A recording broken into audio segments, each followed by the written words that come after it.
Can Louisville pull off a shocker and land both Zachariah and Zion Branch? We'll discuss on today's episode of the show.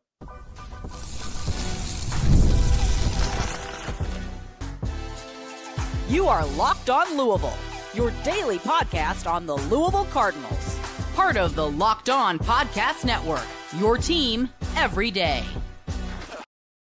What is going on, everyone? Welcome into this Wednesday edition of the Locked On Louisville podcast. I'm your host, Dalton Pence. This is my fifth year covering the university, third year hosting this show, and I want to take the time to thank you all for making us your first listen of the day. Today's episode brought to you by the college football playoffs. The college football playoff is here, and you don't want to miss a moment of the action. The college football playoff presented by Allstate begins with 4 first-round games December 20th and 21st on ESPN, ABC, TNT, and Max. Joining me for this Wednesday edition of the show, it's been a while. G Money, Grant Mulligan, former Louisville recruiting assistant, joining us for today's show. G, what's going on, brother? Oh, hold on. I've got to unmute you because you were spewing some nonsense before the recording about our Chargers. I only did an alternate version of the intro. The fans would have loved to have heard it. That's not important. You said I haven't been here in a while. I'm pretty sure I've only missed one. It's only been 1 week. I think I was here last week. Not important. I'm ready. I'm here. It's off season. That's what they bring me in here for. That's when it's my time to shine. Is off season o'clock. Let's get right into it. If you're looking at this on the screen, you can see it. Portal chatter. Zachariah and Zion Branch, a rumored package deal. Could Louisville pull off a shocker and land these two players? I think it's going to be an uphill battle, but they do have a chance. We'll also dive into a 2-part buy-sell game. The first 2 buy-sell in the second segment will be those presented by some of the listeners, and the other will be just like how we normally do it. You know, one from me, one from Grant, but it is transfer portal edition. But Grant, we'll talk about the key news that kind of circulated late Tuesday evening, early on Wednesday morning. Not much information right now, but star USC receiver Zachariah Branch, Miller Moss's former wide receiver, has entered the portal and will be a package deal with his brother, safety from USC, Zion Branch. Overall, pure instincts and intuition. Give me a percentage on how you feel Louisville's chances are to land this package deal.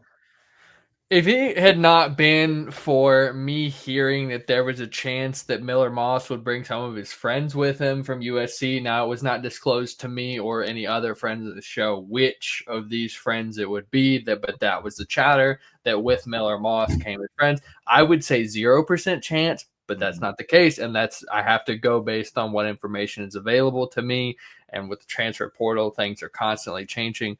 But this, I still don't feel great about it. I would give it maybe a 15% chance, and this week will be very telling. I'm going to see what kind of visits they get lined up, whether their schools get in the mix. But I think we offer a good opportunity because I think there's a clear path to playing time for his brother. If we're trying to make it sweet for both of them, something that works for both of them, than a lot of top programs. Because I mean, you go to schools like, say, Alabama, who are super stacked at defensive back, or other programs like that. There's just not as clear of a path. You know, we're already down 2 safeties in the portal, depending on how you categorize Ben Perry. But we're down. Devin Neal, we lost him earlier in the year due to the redshirt situation. Wish him the best, committed to Virginia earlier. But he was a really solid player, and we missed his presence whenever he was gone. So I think that there's a clear path to playing at safety. I think we've got some talented guys in the mix, but I would not discount Zion's ability to crack that rotation, even move into a more prominent role. And obviously the physical talent is there. But obviously, goes without saying, the real prize is his brother. No disrespect, but Zachariah Branch is one of the most electric players in college football with the ball in his hands. That's not just as a receiver, but also as a return man. He's simply lightning in a bottle. I mean, this is the kind of guy that we haven't had since Tutu Atwell, and he's an even more juiced up version of Tutu Atwell, former second-round pick and freak fraternity member. Regardless, We haven't had a guy like this who can do the things he can since Tutu. Yeah, I think I'm a little bit further along with my percentages. I would go 25 to 30%. I know that seems a little high. The reason I say that, number one, is the point that you pointed out. How many places can Zion Branch, his brother, go to and compete for a starting spot? He was going to compete for a starting spot in 2025 with USC, it seemed like. Louisville, he definitely would. I'm going to read you a list off. Pete Nakos from On3 Sports tweeted, or it was tweeted out yesterday, that these are schools to watch for: Miami, Michigan, Florida, Oklahoma, Georgia, and Louisville. And that was from a spot of, no inside information, but just the thought process of why, these schools would be of interest. I think it's pretty interesting that Zachariah has the do not contact tag in the portal. So I think that screams two things to me. Either A, he already knows where he's going, or B, it's his camp that's going to reach out to the schools that they feel like could be a match. I talked to some from Louisville side that said, they're going to try, which I don't know why you wouldn't try, obviously. The thing you have to focus on, like you said, is where is that first visit going to be? I do think that Louisville having an opportunity for his brother and also having his college quarterback, I think it gives Louisville an increased opportunity. Now, this is going to be a bidding war potentially. So let's talk about the skill set there, because you mentioned it. He's electric with the football. He was a freshman All-American. And something that I'm continually seeing is that Lincoln Riley has just not done a good job of putting his guys in the right spot to succeed, whether that's Miller Moss, Deuce Robinson, Woody Marks, Zachariah Branch. They've got him, going up for contested catches downfield, and that's really not Z's game, right? Zachariah is one of those guys that he's going to get the ball out in space and just make you pay for it. I think it's one of those that you get the commitment, you figure out the fit later, because he does fit on the field with Colin Lacey. He's one of those guys that you find a way to get him on the field, and he's electric. He's got the opportunity to mesh with his college quarterback. Zachariah is a fantastic player. Now, personally, I can see a situation in which Colin Lacey and Zachariah Branch could both tab in at the slot or the outside Z receiver. I don't think that we necessarily need to have one playing one way full time. Yeah. Because both of them, though Colin is, he's on the smaller side for a receiver. He played a lot outside at his previous stop as well. So I think he has that ability, and with that speed and his ability to create separation, it's not always about the physical stature, but the skill set. So I think I see a situation in a lot of situations where they can absolutely coexist. One is the outside player, and then we have Chris Bell occupying the X receiver spot, provided nothing else shakes out there. But I would fully expect him to be the leading favorite to take over that job, especially given his stature and his skill set, which is very complementary to what we would have in Colin Lacey and Zachariah Branch. For me, just thinking about skill set and thinking about fit, this isn't with any kind of insider knowledge, but it would make a lot of sense for them to consider Miami one of the schools you listed, because you can look at him and draw a lot of similarities to a guy like Xavier Restrepo and how they used him in the Miami offense. And Zachariah Branch is an even more juiced up version of Xavier Restrepo, and more physically talented. So this isn't saying that all hope is lost, but I can definitely see how they would have a really easy pitch to how he would fit in the offense. And it's a little bit more complex, because last year it was mostly our outside receivers that were making most of the noise with Ja'Cory Brooks and Chris Bell. But we also haven't had a guy like Zachariah Branch. And you could talk about him tabbing in a sort of Ja'Cory Brooks role, maybe more so in terms of usage than actual application. But playing him in that Z role makes a lot of sense to me. Yeah, and with a receiver like that, you can pitch things in a lot of different ways, because he's a guy that's going to get his regardless. Florida with DJ Lagway would make a ton of sense. A lot of places would make sense. Playoff contention, stuff like that with Georgia, etc. But Zion Branch, his brother, former top 100 recruit in the 2022 class, missed his freshman season with an injury, was a rotational piece the next 2 years, was projected to compete for the starting spot in 2025, 6'2" from Bishop Gorman High School out in Vegas. This is a pretty interesting one because at the time, there probably aren't that many schools out there that would be of interest to Zachariah that could also say, you know, at Zion, you're going to play a ton as well. Yeah, and that's not to say that Zion wouldn't be able to draw his own interest. It's just Of even the course. back and safety is pretty saturated, and he's not. Again, no disrespect to the guy, but he's not as much of a standout as his brother, so he wouldn't be as high of priority as a target if he wasn't packaged in. But make no mistake, this isn't just we'll give your brother a walk-on spot. He kind of sucks, but this is a guy who has actual talent, who would actually contend for a roster spot, who played at a power program in high school, and with how Ron English deploys safeties and uses multiple safeties. I mean, there's a lot of times where we would use 3 safety packages or have those different guys on the field and have a pretty solid rotation, even when there's a clear, MJ Griffin being available. He clearly was our top safety, but we still rotated other guys in. Sure. So I think that the defense I think there's a very clear role to usage, even if not more so clear path to usage for Zion than Zachariah. There's more projection with Zachariah because we don't really have a player like that before. He would be unique to himself. But I think with Zion, I think that the projection and the sell to him is a lot more natural in Ron English's defense. I agree there. I think that that's where a lot of the benefits with the Louisville lies.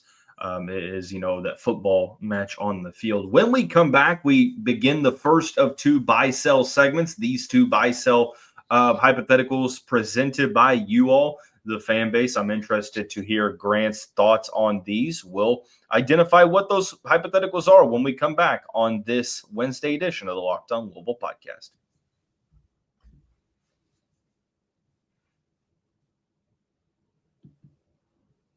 CardNation, FanDuel, America's #1 sportsbook, has made it so enjoyable and convenient to keep it locked on right here, like I said, with America's #1 sportsbook. If you're new, you can bet $5 and get $150 in bonus bets if you win your first bet. I downloaded the app, and it was a game changer. For me, it's live betting. It can get a little bit hectic because of how quickly you have to put the bets in, but FanDuel is convenient. The app is easy to understand and use, and much, much more. Once again, if you're new, you'll get started with $150 in bonus bets if you win your first $5 bet. That's FanDuel.com. Never waste a hunch and make every moment more with FanDuel, an official sportsbook partner of the NFL. And while I have you here, before we get into the next segment, I want to take the time to tell you about our friends over at Prize Picks. Prize Picks is the best way to win real money this football season. It is the best way to make your picks in less than 60 seconds and turn your sports opinions into real money all season long. If you download the app today, you can use the code LOCKEDONCollege to get $50 off instantly when you play your first $5 lineup. Prize Picks is the best place to get real money with over 10 million members and billions of dollars in awarded winnings. It has made daily fantasy sports accessible to all. You'll pick more than or less than on at least 2 players for a shot to win up to 1,000 times your cash. Once again, download the app today and use the code LOCKEDONCollege to get $50 off when you place your first $5 lineup. Prize Picks runs your game.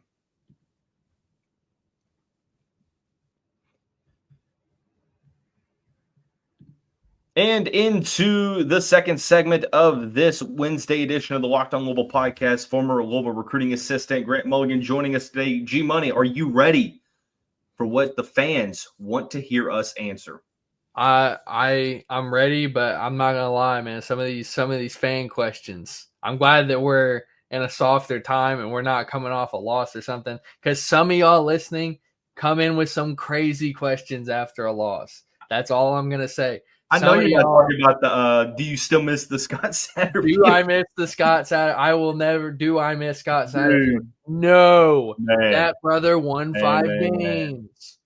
Yes, all Let's right. be realistic. Anyways, For yes. those that need a refresher, buy, sell game. What it means is I'm going to present a hypothetical, the first two from the fans. If we believe it, we buy it. If we don't believe it, we sell it. There is no in between. The first one, Grant, getting Miller Moss, likely keeping Colin Lacey, Chris Bell, Isaac Brown, and Duke Watson, and potentially adding some more great offensive linemen and another weapon. Buy, sell, the Louisville offense will be better next year than it was in 2024. I'm gonna buy this, but I have a very interesting take on this, and something I was thinking about, that if we weren't doing the buy sell from the fans of, I had an interesting buy sell. I'll go ahead and say it now, is that I think that there's a possibility, given our running back situation and what I believe the efficiency of our pass game can ascend to. I think that we see the percentage of pass plays go down and run plays go up, because I think our passing game will be very potent, but I think it will require fewer passes to get going. I don't think we will need to call as many pass plays to get the same amount of juice out. And when you've got two young ascending stars, let's not get it twisted, bona fide stars at running back, these are guys you need to be handing the ball to. I mean, Isaac Brown was the bell cow last year, but as the season went on, I mean, we saw Duke Watson really start to shine, and I don't see how you aren't going to be giving him double-digit touches a game. So if you're already looking at giving 25 touches or something in that ballpark to Isaac Brown, you can't tell me. I would love to give 15 touches to Duke Watson on top of that. So I think this offense is going to take a legitimate step forward.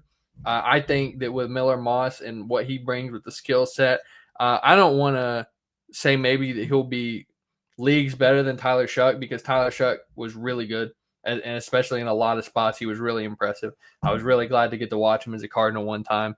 But I think this passing game can become really efficient with Moss under center. I think he fits what the Browns want to do really well, and I just don't think that we'll need, especially if the portal shakes out in a very favorable sense and we end up with more juice at receiver than we had previously, it just may not take as many attempts. So I will buy. I think with the way things are going, and you'll have to ask again at the end of the portal with how things shook out, but I think we're in the mix with a lot of really great weapons. We've already got a great foundation. The offensive line is starting to look good. We've got a quarterback who I really believe in. So I think we do take a step forward, and I was really impressed with our offense in a lot of spots this year.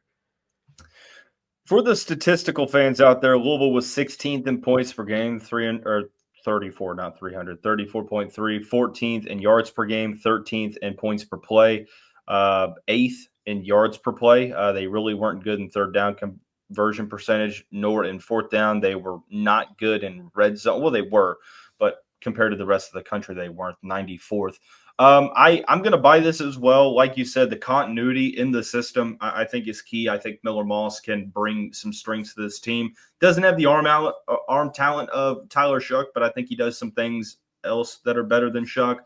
Your offensive line is going to be beefed up. The receivers you bring back, Isaac Brown and Duke Watson, and then if you add another pretty solid weapon, I think that this offense can definitely – I'm going to buy this. I think that the offense can be better. It's going to be tough because you're splitting hairs in terms of statistics. I think it's going to be based upon the eye test. I think the Louisville offense is going to be more dangerous. So this next one, I mean, talking about, being a straight shooter, calling it how it is. Buy or sell, Louisville's defense can be elite with Ron English as the defensive coordinator. We're going to get really into semantics here with my answer, but I'm going off of the word elite. And to me, that is top 10, top 15. Yeah, I'd say top 15 is elite. At a stretch, top 20, and I simply think that answer is no. And I want to believe it, but I look at the pieces that we had last year, and of course we had some deficiencies, but from a talent perspective, we had a lot of guys who deserve NFL consideration and experienced guys who deserve NFL consideration. And we absolutely took a step back last year. And I understand that we maybe didn't have enough juice in the pass rush, but we also had Ashton Gelati, and I find it hard to believe, and we lost Riger, but I find it really hard to believe that Gelati really just took that big of a step back. I don't love the scheme personally, and I don't want to pile on to Ryan English because I think it could be a lightning rod for a lot of the issues that people have with the team, but I have not seen elite play. I have not seen an elite defense, a quantifiable elite defense, and I don't see it. Unless we get some serious studs out of the portal, like Patrick Payton, that would be crazy. I just saw he entered the portal today. That was crazy. Yeah. I have no intel on us being in on him or not. I don't think we are. Maybe we are, but I just saw that before I got on, and I'm like, dang, is he really? That's a stud. But my answer is no. Short answer is no, and I bet I know your answer too. Yeah, well, here's the thing. The coaching staff said all offseason about how talented and good this defense was and how they were doing really good in practice, and we didn't say that. The coaching staff said that. So to have a season as down as it was, well, what changed? Well, it wasn't the talent, obviously. So you have to point towards the coaching. Now, yeah, you had some injuries and you had some deficiencies on the roster, but at the end of the day, you had an ACC Defensive Player of the Year candidate with Ashton Gelati. You had arguably the best cornerback in the league in Quincy Riley. You had veterans all over from the transfer portal. There was no reason for this defense to be as bad as it was, to not even be able to get off the field against Miami barely, to allow 38 points to Stanford. I could go on. Can it be a good defense under Ron English? I mean, yeah, I guess. But you had arguably last year might have been one of the most talented defenses Ron English will ever coach in his career. Not even in the top 50 in opponents' points per game. Can I make one more point before we move off this one? And it just, as you were talking about it, it just reminded me, a lot of our problems defensively were blown assignments and blown coverages. Like a lot of our secondary problems were just straight up blown coverage. That's not a talent thing. Like misalignments, lack of preparedness is not a lack of talent thing. They looked better in the last two games, but they were playing a quarterback that ultimately ended up losing their playing an offense that lost their starting quarterback. But Pittsburgh's offense was struggling, and Kentucky's didn't score over 20 against any Power 4 team. So if your rebuttal is, well, look at how they ended the season. Look who they played. Just go look at who they play. And again, I think that, English could have a good defense at Louisville if he switches up some things schematically, but elite, like you said. Top 15. Can Louisville be a top 15 defense? I'm going to sell this. When we come back, however, Grant and I will work to try to defeat one another as we offer one each in the buy-sell segment, Transfer Portal Edition, coming up on this Wednesday edition of the show.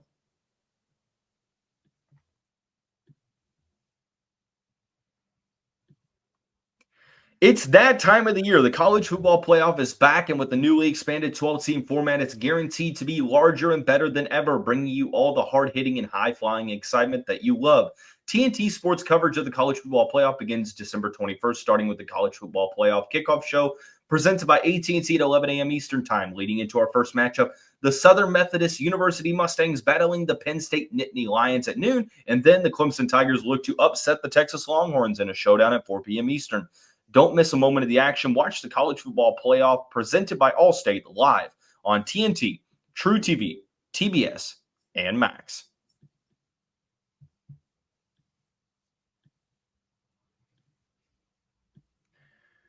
You already know what time it is. Grant, final segment of your episode of the week.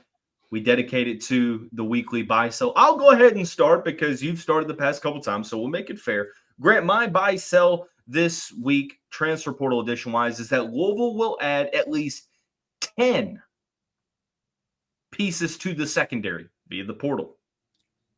10 is a lot. Ooh-wee. Let me tell you who we lost. We lost a lot. We lost MJ Griffin, Tamari McDonald, Taz Nicholson, Quincy Riley, Corey Thornton, Devin Neal, Aaron Williams. That's 8. Do you think that they will replace all 8 and 2 more by the time, next season rolls around? Shoot, this is a good one from you, man. This is a good one. I'm surprised. Normally yours are terrible and you're the worst. I take it back.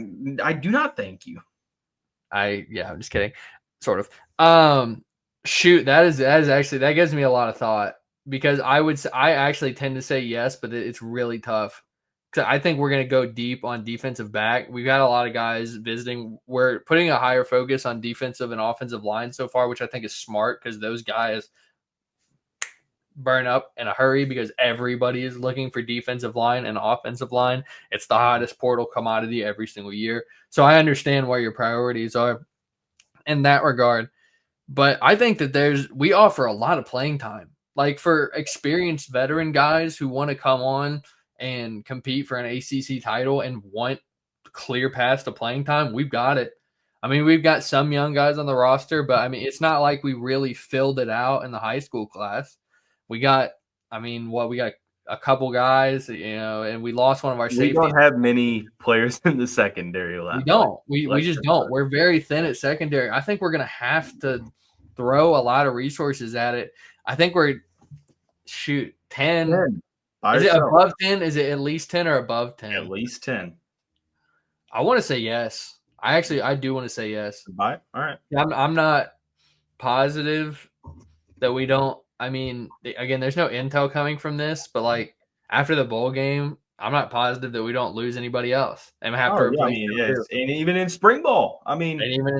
So I think we do. I think throughout the rest of the offseason, I think we add 10 DBs. I don't know if we get crazy and go like 12 or 11, but I think I can believe 10. I really can. Hey, that was a good buy sell. That was good, man. Yours makes me think as much as mine made you think. Go ahead. You need to be proud of yourself. Thank you. Mine dips a little bit into the implications for next season based on what we already have and what we're clearly going after. This is about the offensive line. All right. When it's said and done, this transfer portal class, this offensive line class that's coming in, allows us to have the best offensive line unit for next season than we have had in the last 10 years. So, going back and thinking, looking at some of those offensive line units, I imagine past 10 years, that would cut it off at the first year of Bobby 2.0, which will be 2014, 2015, the year they lost in the Belk Bowl. Am I correct? I think that's about where it lands us. For me in this, one of the best offensive line I'm thinking about is the Mekhi Becton years. Yeah. Even early Satterfield when we had Dwayne Ledford as our offensive line coach, that's the best offensive line that I'm personally picturing in my mind. But it could, unless you have a better one. But I think given how aggressively we're attacking the line this season, we could see real dominance on the offensive line. Yay or nay? Yeah, I think I'm going to buy it, man. Even with that Satterfield offensive line, with a good coordinator, a good offensive line coach, outside of Mekhi Becton, it wasn't as strong across the entirety of the line. And I was kind of going back to thinking like, okay, let me think about like the early Bobby 2.0 days. And even then the lines were decent, but nothing like the Charlie Strong line. So really those are the end of Bobby 2.0, terrible. The end of the Satterfield days were okay. And then I thought, well, what about the 2023 roster with the Louisville offensive line? I just think, with the guys you're bringing in, I'm going to buy it. I think that, unfortunately, the bar isn't substantially high. If you were to include, like, since 2010, I think that I'm going to sell it pretty quickly. But overall, I think I'm going to buy this. I really do like some of the pieces that they brought in, and I like some of the pieces that they brought back. So, fans, do yourself a favor. Let us know who won the buy-sell from this week. I think it might be you, man.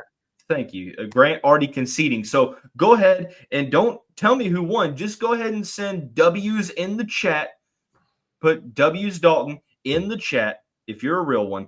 But that is going to wrap up this Wednesday edition of the show. Everyone have a great day. We'll see you right back here coming up very soon.